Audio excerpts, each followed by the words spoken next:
Ladies and gentleman, ದೇಶದ ಕೋಟ್ಯಾಂತರ ವಿದ್ಯಾರ್ಥಿಗಳ ಭವಿಷ್ಯ ನಿರ್ಧರಿಸುವಂಥ ನೀಟ್ ಪ್ರಶ್ನೆ ಪತ್ರಿಕೆ ಸೋರಿಕೆ ಪ್ರಕರಣ ಇದೀಗ ದೇಶದ ಅತಿದೊಡ್ಡ ವಿವಾದವಾಗಿ ಮಾರ್ಪಟ್ಟಿದೆ.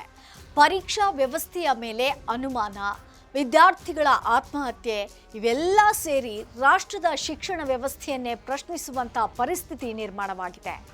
ಇದೀಗ ಈ ಪ್ರಕರಣಕ್ಕೆ ಮತ್ತೊಂದು ದೊಡ್ಡ ಟ್ವಿಸ್ಟ್ ಸಿಕ್ಕಿದ್ದು, ತನಿಖೆಗಾಗಿ ಸಿಬಿಐ ಅಧಿಕಾರಿಗಳು ಆರೋಪಿಗಳ ಬೆನ್ನು ಬಿದ್ದಿದ್ದಾರೆ. ಹಾಗಾದರೆ ಈ ನೀಟ್ ವಿವಾದದ ಸಂಪೂರ್ಣ ಕಥೆ ಏನು? ಸಿಬಿಐ ತನಿಖೆ ಯಾವ ಹಂತದಲ್ಲಿದೆ? ರಾಜಕೀಯ ನಾಯಕರು ಏನು ಹೇಳ್ತಿದ್ದಾರೆ? ವಿದ್ಯಾರ್ಥಿಗಳು ಯಾಕೆ ಆತಂಕದಲ್ಲಿದ್ದಾರೆ? ಈ ಬಗ್ಗೆ ಸಂಪೂರ್ಣ ವರದಿ ಹೇಳ್ತೀನಿ ನೋಡಿ. ಎಸ್ ವೀಕ್ಷಕರೇ, ನೆಲ ಜಲ ಭಾಷೆಗಾಗಿ ಪ್ರಾಮಾಣಿಕ ಪತ್ರಿಕೋದ್ಯಮ. ನೀವು ನೋಡ್ತಾ ಇದ್ದೀರಾ ಫೋಕಸ್ ಟಿವಿ. ನಾನು ರೂಪಲತಾ.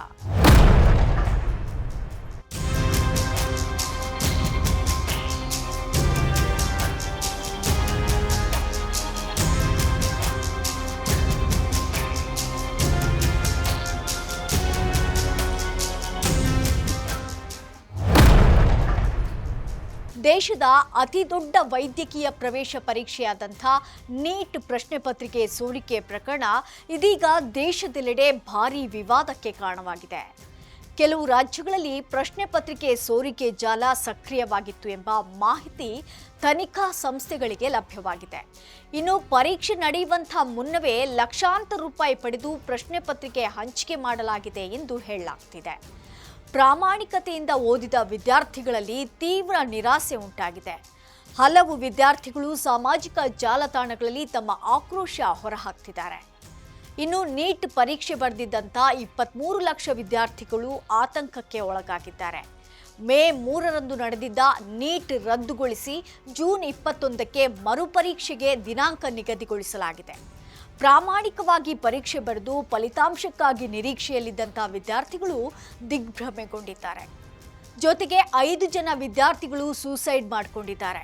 ರಾಜಸ್ಥಾನದ ಜುಂಜುನು ಜಿಲ್ಲೆಯ ನಿವಾಸಿ ಪ್ರದೀಪ್ ಮೇಘವಾಲ್, ದೆಹಲಿಯ ಆಜಾದ್ಪುರದಲ್ಲಿ 20 ವರ್ಷದ ನೀಟ್ ಆಕಾಂಕ್ಷಿಯೊಬ್ಬರು ತಮ್ಮ ನಿವಾಸದಲ್ಲಿ ಆತ್ಮಹತ್ಯೆ ಮಾಡಿಕೊಂಡಿದ್ರು.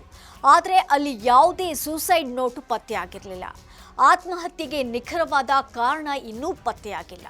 ಉತ್ತರ ಪ್ರದೇಶದ ಲಖೀಂಪುರ ಖೇರಿಯ 21 ವರ್ಷದ ರಿತಿಕ್ ಮಿಶ್ರಾ, ದಕ್ಷಿಣ ಗೋವಾ ಜಿಲ್ಲೆಯಲ್ಲಿ 17 ವರ್ಷದ ಬಾಲಕ ಆತ್ಮಹತ್ಯೆ ಮಾಡಿಕೊಂಡಿದ್ದಾರೆ. ಇದರ ಜೊತೆಗೆ ಕರ್ನಾಟಕದ ಬೆಂಗಳೂರಿನಲ್ಲೂ ಕೂಡ ಓರ್ವ ವಿದ್ಯಾರ್ಥಿ ಆತ್ಮಹತ್ಯೆಗೆ ಶರಣಾಗಿದ್ದಾನೆ. ಇನ್ನು ಪರೀಕ್ಷಾ ವ್ಯವಸ್ಥೆಯ ವಿಶ್ವಾಸಾರ್ಹತೆ ಕುಸಿದಿದೆ ಎಂಬ ಟೀಕೆ ಕೇಳಿಬರ್ತಿದೆ. ಈ ಪ್ರಕರಣ ದೇಶದ ಶಿಕ್ಷಣ ವ್ಯವಸ್ಥೆಗೆ ದೊಡ್ಡ ಕಳಂಕ ಎಂದು ವಿರೋಧ ಪಕ್ಷಗಳು ಆರೋಪಿಸುತ್ತಿವೆ. ಈ ವಿವಾದದ ನಡುವೆ ವಿದ್ಯಾರ್ಥಿಗಳ ಆತ್ಮಹತ್ಯೆ ಪ್ರಕರಣ ಮತ್ತಷ್ಟು ಗಂಭೀರವಾಗಿಸಿದೆ. ಪ್ರಕರಣ ರಾಷ್ಟ್ರ ಮಟ್ಟದಲ್ಲಿ ಸದ್ದು ಮಾಡ್ತಿದ್ದಂತೆ ಕೇಂದ್ರ ಸರ್ಕಾರ ತನಿಖೆಯನ್ನು ಸಿಬಿಐಗೆ ಒಪ್ಪಿಸಿದೆ.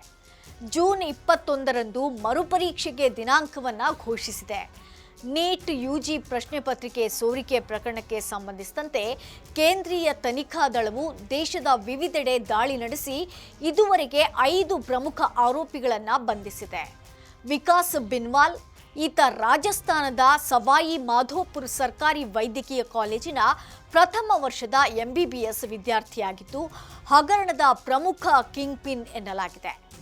ದಿನೇಶ್ ಬಿನ್ವಾಲ್ ಮತ್ತು ಮಾಂಗಿಲಾಲ್ ಬಿನ್ವಾಲ್ ಜೈಪುರದಿಂದ ವಿಕಾಸ್ ಬಿನ್ವಾಲ್ ಜೊತೆಗೆ ಬಂಧನಕ್ಕೊಳಗಾದಂಥ ಆತನ ಸಂಬಂಧಿ ಸಹಚರರು.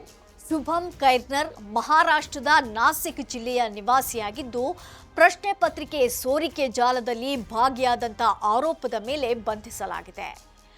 ಯಶ್ ಯಾದವ್ ಹರಿಯಾಣದ ಗುರುಗ್ರಾಮದಿಂದ ಸಿಬಿಐ ಅಧಿಕಾರಿಗಳು ಈತನನ್ನು ಬಂಧಿಸಿದ್ದಾರೆ. ದೆಹಲಿ ನ್ಯಾಯಾಲಯವು ಈ 5 ಆರೋಪಿಗಳನ್ನು ಸಿಬಿಐ ವಶಕ್ಕೆ ಒಪ್ಪಿಸಿದೆ. ಪ್ರಕರಣದ ತನಿಖೆ ತೀವ್ರಗೊಂಡಿದ್ದು ದೇಶದ ವಿವಿಧ ರಾಜ್ಯಗಳಲ್ಲಿ ಬಂಧನ ಪ್ರಕ್ರಿಯೆ ನಡೆದಿದೆ. ಈ ಪ್ರಕರಣದ ಮುಖ್ಯ ಆರೋಪಿಯಾದ ಪ್ರೊಫೆಸರ್ PV ಕುಲಕರ್ಣಿಯನ್ನ ಬಂಧಿಸಿ ವಿಚಾರಣೆ ನಡೆಸಲಾಗುತ್ತಿದೆ. ಇದೀಗ ಸಿಬಿಐ ಅಧಿಕಾರಿಗಳು ವಿವಿಧ ರಾಜ್ಯಗಳಲ್ಲಿ ತನಿಖೆ ಚುರುಕುಗೊಳಿಸಿದ್ದಾರೆ.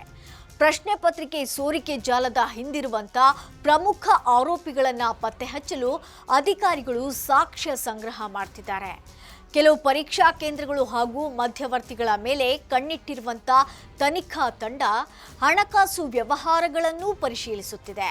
ಮೊಬೈಲ್ ಡೇಟಾ, ಬ್ಯಾಂಕ್ ಟ್ರಾನ್ಸಾಕ್ಷನ್ ಹಾಗೂ ಡಿಜಿಟಲ್ ಸಾಕ್ಷ್ಯಗಳನ್ನು ಆಧರಿಸಿ ತನಿಖೆ ನಡೆಸುತ್ತಿದೆ.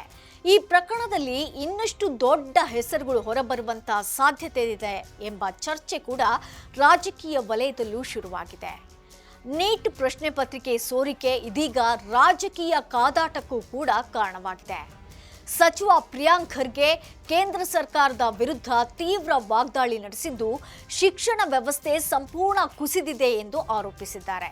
ಇದೇ ವೇಳೆ ಎಐಸಿಸಿ ಅಧ್ಯಕ್ಷ ಮಲ್ಲಿಕಾರ್ಜುನ್ ಖರ್ಗೆ ಮಾತನಾಡಿದ್ದು ಈ ಕೂಡಲೇ ಕೇಂದ್ರ ಶಿಕ್ಷಣ ಸಚಿವ ರಾಜೀನಾಮೆ ನೀಡಬೇಕು ಎಂದು ಒತ್ತಾಯಿಸಿದ್ದಾರೆ. ವಿದ್ಯಾರ್ಥಿಗಳ ಭವಿಷ್ಯ ಜೊತೆ ಆಟವಾಡಲಾಗಿದೆ ಎಂದು ಕಾಂಗ್ರೆಸ್ ನಾಯಕರು ಆರೋಪಿಸುತ್ತಿದ್ದಾರೆ.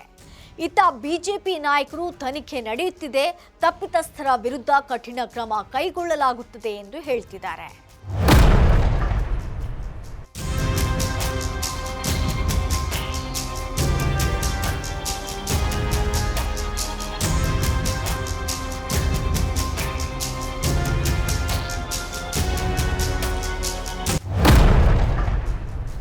ಒಟ್ನಲ್ಲಿ ನೀಟ್ ಪ್ರಶ್ನೆ ಪತ್ರಿಕೆ ಸೋರಿಕೆ ಪ್ರಕರಣ ಕೇವಲ ಪರೀಕ್ಷಾ ಅಕ್ರಮದ ವಿಚಾರ ಅಲ್ಲ. ಇದು ಕೋಟ್ಯಾಂತರ ವಿದ್ಯಾರ್ಥಿಗಳ ಭವಿಷ್ಯ, ಮಾನಸಿಕ ಆರೋಗ್ಯ ಮತ್ತು ದೇಶದ ಶಿಕ್ಷಣ ವ್ಯವಸ್ಥೆಯ ವಿಶ್ವಾಸಾರ್ಹತೆಯ ಪ್ರಶ್ನೆಯಾಗಿದೆ. ಒಂದೆಡೆ ವಿದ್ಯಾರ್ಥಿಗಳ ಆತ್ಮಹತ್ಯೆ ಆರೋಪ, ಮತ್ತೊಂದೆಡೆ ರಾಜಕೀಯ ಕಾದಾಟ. ಇದೆಲ್ಲದಕ್ಕೂ ಸಿಬಿಐ ತನಿಖೆಯಿಂದ ಸತ್ಯ ಹೊರಬರಬೇಕಿದೆ. ತಪ್ಪಿತಸ್ಥರಿಗೆ ಶಿಕ್ಷೆಯಾಗುತ್ತದೆಯೇ? ವಿದ್ಯಾರ್ಥಿಗಳಿಗೆ ನ್ಯಾಯ ಸಿಗುತ್ತದೆಯೇ?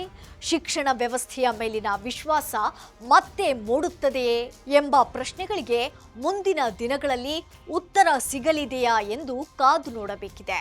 ಇದಾಗಿತ್ತು ಫೋಕಸ್ ಸ್ಟೋರಿ. ನೆಲ, ಜಲ, ಭಾಷೆಗಾಗಿ ನೋಡ್ತಾ ಇರಿ ಫೋಕಸ್ ಟಿವಿ.